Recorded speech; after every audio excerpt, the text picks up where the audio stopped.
હું સુરતથી બોમ્બે જઈ રહેલો હતો ને નંદીગામ પાસે પહોંચ્યો ને મને અચાનક ખબર પડી કે આજે નેશનલ હાઈવે નંબર 48 બંધ છે, જેના કારણે અહીંયા અમને પાછી ગાડી વાળવા માટે કહેતા છે, પણ અમે ટ્રાફિકમાં એવા અટવાઈ ગયા છે કે અમારે ખાવાનું પાણી પીવાનો પણ વાંધો થઈ ગયો છે।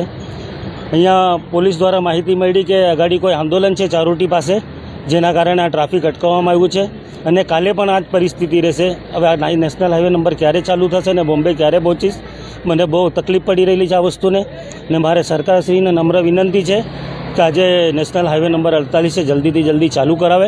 अभी जो है ये पता ही नहीं था कि मतलब इतना बजे बंद होगा और रात का 2 बजे का वो हुआ था कि 2 बजे तक खुलेगा।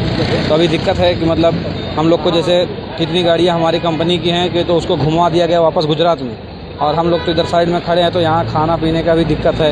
और अपना समझते हैं कि रोड पे खड़ा रहने से तो कोई इधर से आके बोलेगा, कोई उधर बोलेगा, आगे प्रोटेस्ट चल रहा है। इसके लिए हम लोग को बड़ी गाड़ी वालों के लिए बहुत दिक्कत हो रहा है। बहुत सारी गाड़ियों को वापस भेजा है सर, जो है बाकी ये सरकार का जो ये है कि मतलब प्रोटेस्ट सामने चल रहा है तो उसकी मांग भी पूरा करे, या तो फिर ये चीज़ का जो है कि हमको बताए, पहले से इत्तला करे तब जाके आगे ये कार्रवाई करे, क्योंकि नेशनल हाईवे कभी बंद नहीं होता है सर।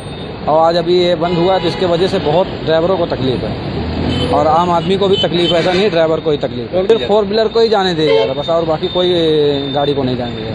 कल भी यही रहने वाला है? कल भी यही रहने वाला है सर, कल भी रहेगा। कल सुबह 7 बजे से फिर वही रात को 11-12 बजे तक रहने वाला है।